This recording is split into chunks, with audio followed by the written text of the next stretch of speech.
Amados, agora somos filhos de Deus e ainda não é manifestado o que havemos de ser, mas sabemos que quando Ele se manifestar, seremos semelhantes a Ele, porque assim como é, o veremos. E não sede conformados com este mundo, mas sede transformados pela renovação do vosso entendimento, para que experimenteis qual seja a boa, agradável e perfeita vontade de Deus. Mas todos nós, com o rosto descoberto, refletindo como um espelho a glória do Senhor, somos transformados de glória em glória na mesma imagem, como pelo Espírito do Senhor. Deixemos, pois, as obras das trevas e sejamos revestidos das armas da luz, revestidos do Senhor Jesus Cristo. Cria em mim, ó Deus, um coração puro e renova em mim um espírito reto. Não me lances fora da Tua presença e não retires de mim o Teu Espírito Santo. Torna a dar-me a alegria da Tua salvação. Muito boa noite. Estamos aqui outra vez para a última conferência desta série Conhecimento que Liberta. É um privilégio poder dar-vos as boas-vindas e suplicar ao nosso Deus que realmente prepare os nossos corações para esta última mensagem deste conhecimento que liberta.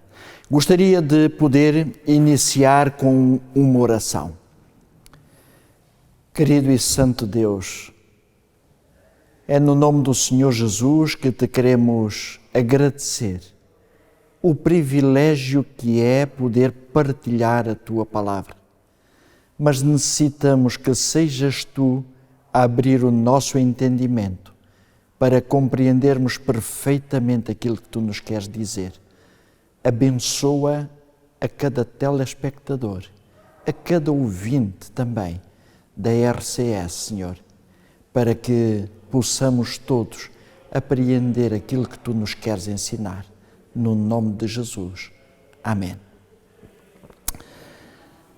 Temos vindo a falar sobre este conhecimento que nos liberta e vimos ontem como quando entramos no lugar santíssimo e começamos a falar dos mandamentos de Deus, vimos que aí o Senhor nos quer libertar dos nossos medos de estar na presença de Deus, dos nossos medos, dos nossos sentimentos de culpa também.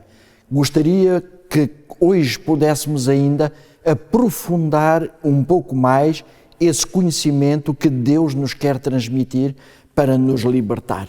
Hoje vamos falar sobre conhecendo um Deus vivo. Pode parecer um pouco estranho este título, mas nós iremos entender bem daqui a momentos o que é que realmente eu quero dizer com isso. Mas quando nós entramos no lugar santíssimo, é com a presença de Deus que podemos chegar ali e pelos méritos de Cristo.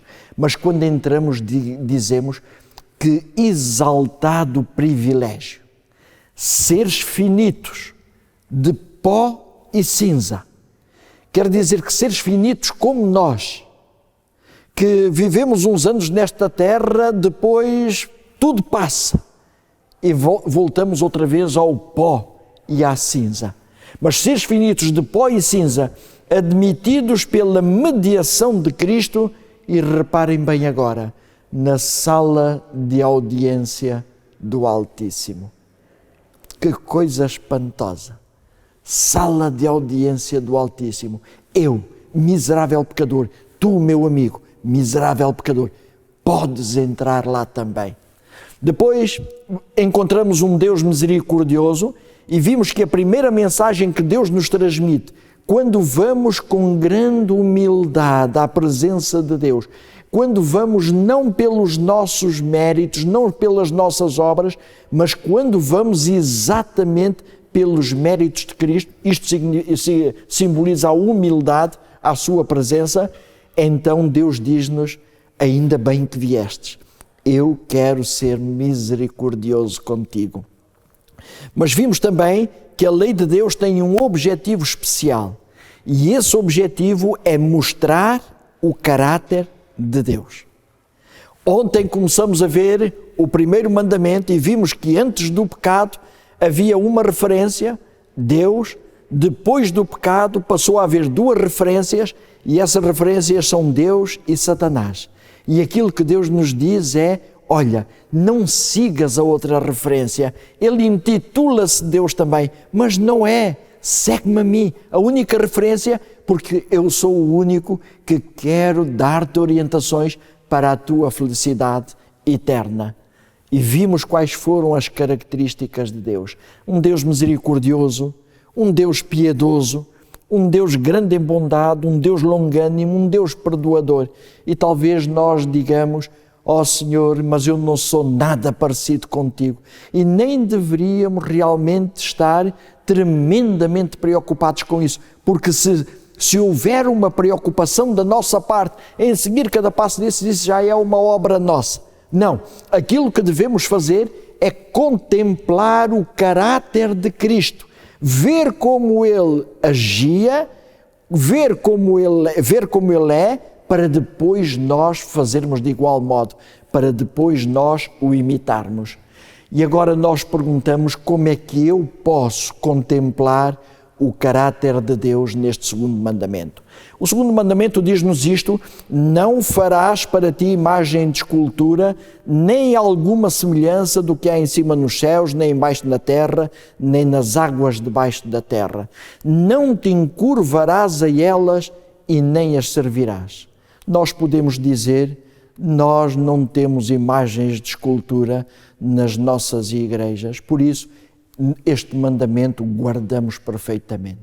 Permitam-me dizer-vos só uma coisa: talvez este seja um dos mandamentos que nós menos refletimos o caráter de Deus. E nós iremos ver. Vamos começar por dizer, e perdoem-me só voltar outra vez aqui, o que é que Deus queria dizer quando disse: não farás para ti imagem de escultura. Uma imagem de escultura não ouve, não fala, não abraça. Então, Deus, aquilo que nos está a querer dizer é: o nosso Deus não é um Deus morto. Antes, pelo contrário, é um Deus vivo. O que é que isto significa? É um Deus que está presente em toda a parte. Deus está presente quando eu estou a estudar a palavra de Deus. Deus está presente quando eu estou a orar. Deus está presente quando eu venho à igreja. Mas Deus também está presente nas minhas recreações, nos meus negócios. Deus está presente em todos os momentos da minha vida. Tenho eu essa noção da presença de Deus? Vou contar-vos um pequeno episódio que se passou um dia comigo mesmo. Eu trabalhava num sítio onde tinha de meter o carro num determinado parque. E quando saía para voltar para casa ao final do dia, aquilo que me dava mais jeito era, ao sair, virar à esquerda, porque se eu virasse à direita eu tinha que dar uma volta muito grande para ir para casa. Era quase o dobro do caminho. Mas havia ali um problema. É que havia um traço contínuo ali na estrada. E eu não podia virar à esquerda. Se eu virasse à esquerda, eu estava verdadeiramente a infringir a lei. Mas a verdade é que, com alguma rapidez, eu tentava sempre e virava à esquerda, até que um dia eu vinha a sair, já estavam as rodas do carro debaixo do lancil, já tinha passado o lancil, olho para o lado direito para ver se vinha alguém, para depois então arrancar rapidamente. Quando olho para o lado esquerdo, vejo um carro da polícia. E aí o meu volante virou automaticamente para o lado direito. Mas naquele momento, quase como um raio, Deus mostrou-me uma lição extraordinária. E naquele momento eu tive uma convicção na minha mente que me dizia: só porque vinha a polícia, tu foste obediente. Tu esqueces de que eu estou aqui contigo? Tu esqueces de que eu te acompanho? E naquele dia eu tomei a decisão de nunca mais voltar a virar à esquerda, ainda que tivesse que dar a tal volta maior. Isto fez-me sentir que a presença de Deus é importantíssima na minha vida. É que para eu ter efetivamente a certeza de que estou a fazer o melhor, eu tenho que ter esta noção clara na minha vida. Deixem-me falar-vos de Moisés. Este livro de Hebreus, no capítulo 11, fala dos heróis da fé. E ali o apóstolo vai mostrar quem são todos esses heróis. E este é um dos personagens que a mim mais me atrai na palavra do Senhor. Há vários, mas Moisés é um daqueles que mais me atrai. Justamente porque foi aquele que melhor compreendeu e melhor conheceu Deus. E então no livro de Hebreus, no capítulo 11, 27, diz o seguinte: antes permaneceu firme, e agora reparem, como quem vê aquele que é invisível. Reparem, Moisés tinha esta noção da presença de Deus. Moisés, em tudo o que ele fazia, ele diz que via aquele que é invisível. Por isso é que Moisés foi o homem mais manso. Por isso é que Moisés suportou todas aquelas coisas. E eu gostaria que nós pudéssemos refletir nisto. Aquela autora de que eu vos falei, pensai na vida de Moisés. Que paciência e tolerância caracterizavam a sua vida. Esse caráter de Moisés não significa simplesmente resistência ao mal, mas uma perseverança firme, uma perseverança coerente. E isto porquê? Porque era justamente Moisés, ao ver essa presença de Deus, ele agia como tinha aprendido de Deus, a ser um Deus misericordioso, a ser um Deus bondoso, a ser um Deus piedoso, a ser um Deus longânimo. Moisés via Deus ali presente. Se nós tivéssemos a noção da presença de Deus na nossa vida, quantas palavras que nós dizemos não diríamos e quantas coisas que nós fazemos não faríamos, se tivéssemos a verdadeira noção da presença de Deus. Se eu tivesse tido a noção da presença de Deus naqueles momentos em que virava à esquerda, eu nunca o tinha feito, porque eu queria ser coerente com esse meu Deus. Eu queria realmente dizer-lhe a Ele que eu estava a seguir as suas instruções. Diz aqui assim, voltou a repetir, ele mantinha sempre o Senhor diante de si, e o Senhor era a sua mão direita. Quer dizer que Moisés sabia que Deus estava ali ao lado. Quando ele era insultado, ele pensava: Deus, como é que tu resolvias isto? E Deus dizia-lhe: sou misericordioso, sou compreensivo, sou longânimo. E Moisés não tinha realmente maneira de poder fazer de outra maneira. Moisés tinha um profundo senso da presença de Deus. Ele via a Deus, não que o visse de uma maneira visível, Não era isso que se passava, mas ele sentia essa presença de Deus, ele sabia, ele tinha a certeza de que Deus estava a acompanhar, e em tudo Moisés queria agradar a Deus. Deus era real para ele e presente em seus pensamentos. Era real para ele e presente em seus pensamentos.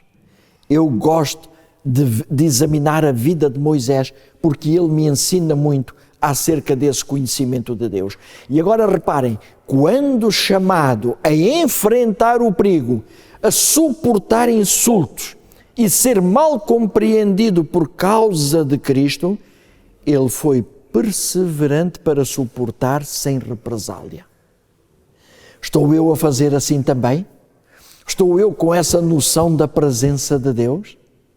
Estou eu capacitado para suportar sem represálias a todos aqueles que realmente me insultam, aqueles que me maltratam? Vamos compreender melhor isto analisando este Salmo 115 e nos versículos 4 a 8. Vamos ver passo a passo o que diz este texto. Diz assim: os ídolos deles são prata e ouro, obra das mãos dos homens. E vejam agora, têm boca, mas não falam. Têm mãos, têm olhos, mas não veem. Têm ouvidos, mas não ouvem. Têm mãos, mas não abraçam. Têm pés, mas não andam. Nem som algum sai da sua boca. Que coisa curiosa. Realmente isto está-nos a mostrar uma coisa. Quando Deus diz, não farás para ti imagens de escultura, Deus vai dizer, para que te servem as imagens de escultura? Elas não podem interagir contigo. Então vamos ver, nós dissemos que o nosso Deus é um Deus vivo. E se é um Deus vivo, o nosso Deus tem boca. E agora a grande questão é saber como é que Deus usa a sua boca. Vamos analisar alguns relatos.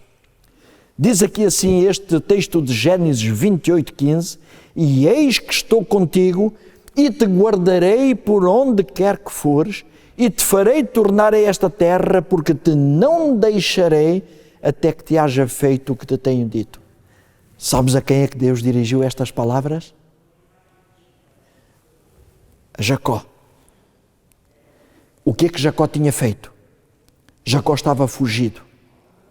Jacó sabia que Esaú o queria matar, porque Jacó tinha sido um aproveitador, um enganador, um mentiroso. E agora Jacó estava fugido, mas nessa fuga, Jacó pensou seriamente naquilo que tinha feito. E Jacó suplicou o perdão a Deus, e Deus aparece-lhe a dizer isto: eis que estou contigo e te guardarei por onde quer que fores. Quer isto dizer que a maneira de Deus usar a sua boca não é para condenar, não é para criticar, mas é para sermos uma bênção para os outros. Um outro texto diz: o Senhor Jeová me deu uma língua erudita para que eu saiba dizer a seu tempo uma boa palavra ao que está cansado. Isto é uma profecia de Isaías concernente a Jesus Cristo.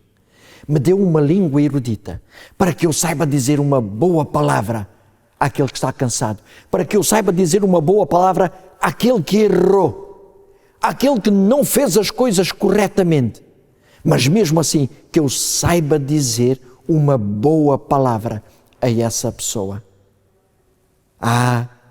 Se eu não usar a minha boca para ajudar, para encorajar,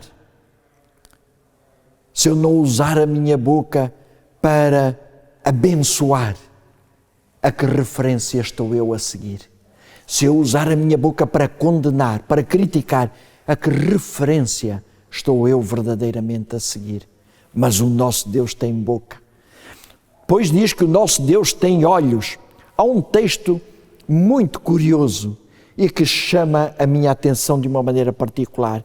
Eis que os olhos do Senhor estão sobre os que o temem. E agora reparem, sobre os que esperam na sua misericórdia. Que bonito que é isto. os olhos do Senhor estão atentos àqueles que esperam na sua misericórdia. Isto quer dizer que eu erro, eu reconheci que errei e agora esse Deus está atento àqueles que esperam na sua misericórdia. Eu vou outra vez referir o caso que referi ontem. Adão e Eva, eles erraram, mas Deus estava atento, porque eles necessitavam da misericórdia de Deus. Eles esconderam-se de Deus. Eles estavam culpados. Não queriam enfrentar Deus.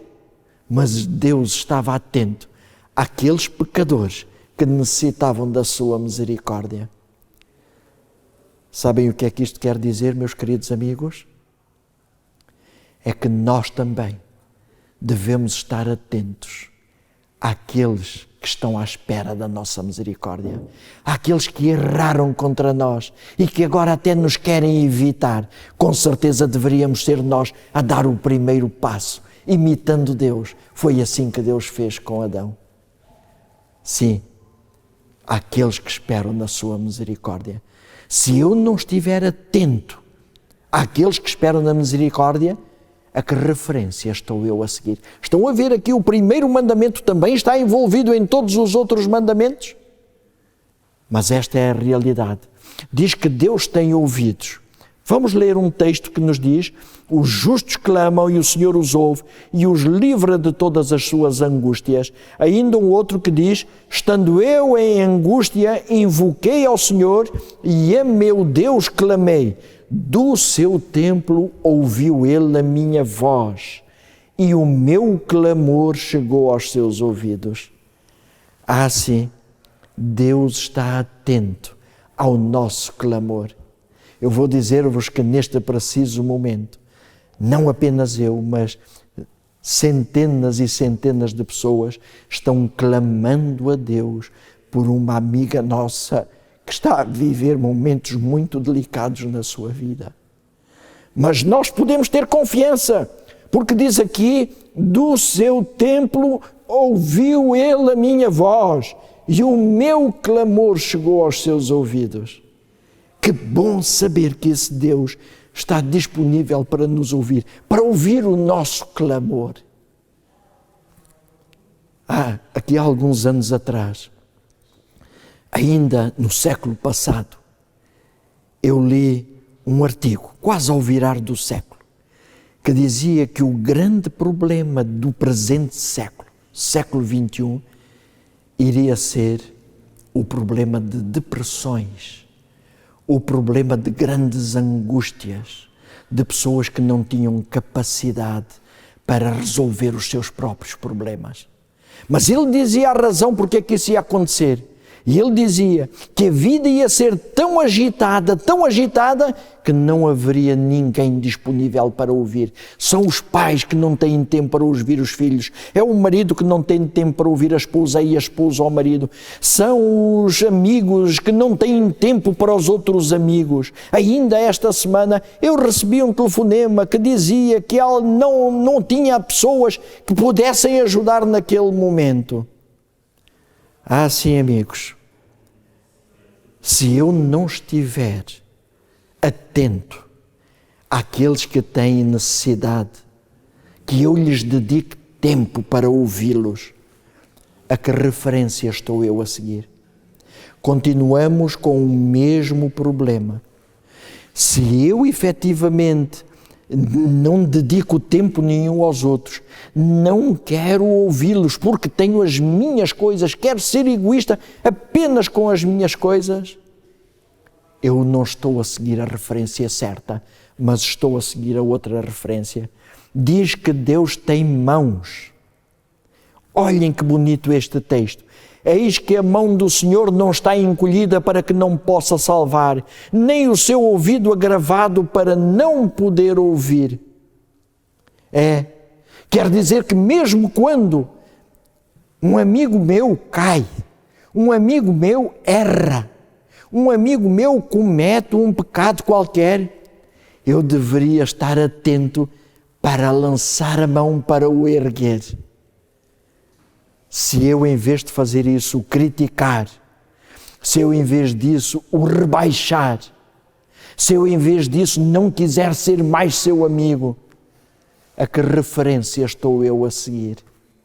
Mas diz que Deus não tem a sua mão encolhida, antes pelo contrário, tem a sua mão estendida para erguer aquele que caiu, para erguer aquele que errou. Que bonito exemplo o de Maria Madalena. Quando todos a criticavam, quando todos queriam apedrejá-la, Jesus estende-lhe a mão para erguê-la daquela sua vida. Não queremos nós também seguir este exemplo deste Deus? É quando começamos a conhecer este Deus que vamos começar a pôr em prática, vamos começar a imitá-lo, vamos começar a seguir. E isso liberta-nos dos nossos procedimentos enquanto não conhecemos verdadeiramente o nosso Deus. Tem mãos e a sua mão não está estendida, não está encolhida.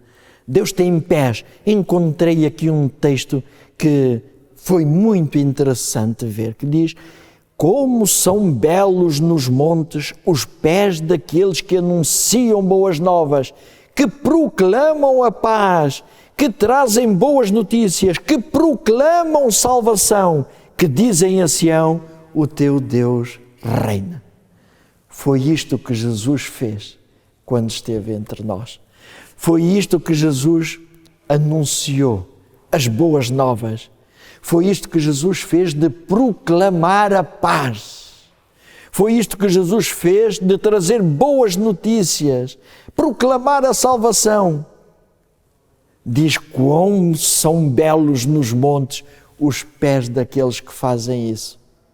Oh, meu querido amigo, isto é um desafio de Deus, um convite verdadeiro de Deus para que eu possa imitá-lo também nestes aspectos. Por isso mesmo, nós podemos ter a certeza que Deus nos chamou como seus embaixadores. Devemos ser pessoas vivas para estarmos atentos às necessidades dos outros. Deus necessita que sejamos a sua boca, os seus olhos, os seus ouvidos, as suas mãos e os seus pés. Sabem aonde? Em primeiro lugar, no nosso lar, na igreja à qual pertencemos e na sociedade que nos envolve. Que bonito se eu conseguir ser um imitador deste Deus vivo. Já compreendemos agora o porquê que realmente Deus diz que não devemos fazer imagens de escultura. Eles não fazem nada disso. Eles não são nenhum exemplo para nós. Mas Deus é, porque Deus usa de uma forma coerente a sua boca, os seus olhos, os seus ouvidos, as suas mãos e os seus pés. Quem me dera ser realmente esta pessoa que procura a paz dos outros, que procura ser uma bênção para os outros. Quanto mais conhecermos Deus, mais vamos ser libertos daqueles hábitos que nós temos e que não refletem o caráter de Deus. Por isso diz, nós como cristãos temos um elevado privilégio e um solene dever se queremos contribuir para a construção da sociedade que todos desejamos. É verdade, temos um elevado privilégio e um solene dever se queremos contribuir para a construção dessa sociedade. Sabem qual é esse solene privilégio? Ou qual é esse elevado privilégio e esse solene dever? Diz o texto, este solene dever e este elevado privilégio não são mais do que tornar visível em nós a semelhança divina. Que coisa espantosa! Que coisa maravilhosa! Eu posso ter um elevado privilégio, mas ao mesmo tempo é um solene dever de mostrar aos outros quem é o nosso Deus, quem é este Deus de amor. Amigo, Deus está à espera de ti. Se ainda tu não tens este conhecimento pleno, Se ainda queres adquirir mais conhecimento, aceita as ofertas que têm sido dadas, a oferta do livro, a oferta da Bíblia que te está a ser proposta neste momento, a palavra viva do Senhor. Sim, diz, o Senhor não nos vê como nós somos, mas como viremos a ser com a sua divina ajuda. Da mesma forma, eu não deveria ver as outras pessoas como elas são, mas como virão a ser se eu estiver ao lado delas e se eu lhes transmitir este Deus de amor. Gostaria que pudessem ficar a refletir um pouco nesta mensagem de grande amor da parte de Deus, enquanto voltamos a ouvir a Inês num hino que certamente nos vai inspirar.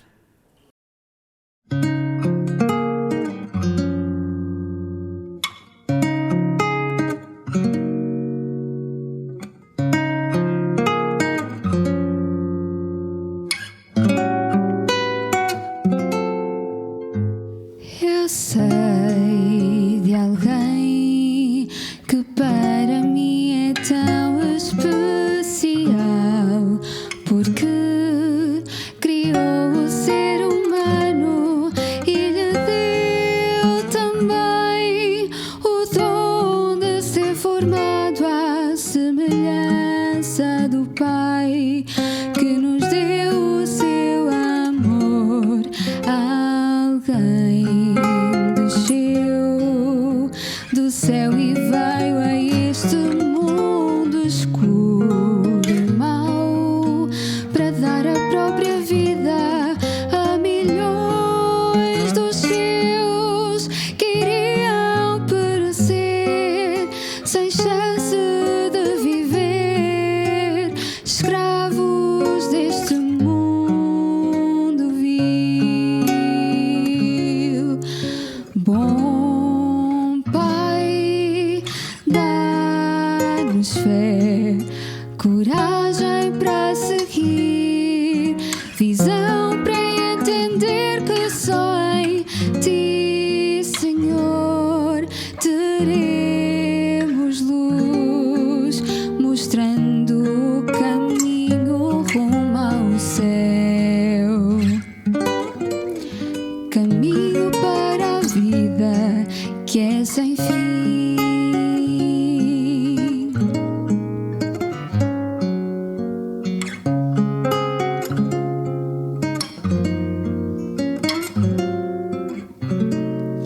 Eu sei de alguém que chama, que convida e que quer entrar em tua vida, no teu triste coração, e transformar tristeza em alegre canção, em alegre melodia. Eu sei de alguém que vai te ajudar a ser o que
Mais uma vez agradecemos à Inês esta sua música, mas eu gostaria de terminar com esta oração.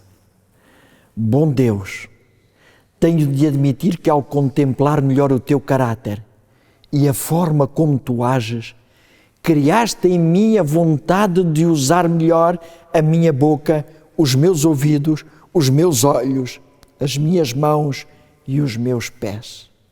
Sim, criaste em mim esse desejo. Desejo muito refletir o teu caráter no meu lar, no meu trabalho, na igreja e junto dos amigos e vizinhos. Isto é um compromisso que eu estou a fazer contigo, Senhor. Ajuda-me a remir o tempo perdido, começando hoje mesmo a usar melhor essas faculdades. Isto é uma oração que cada um de nós pode fazer a Deus. Muito obrigado porque ontem me mostrastes que queres ser misericordioso, paciente e perdoador. Tu sabes o quanto estou necessitado dessa tua bondade.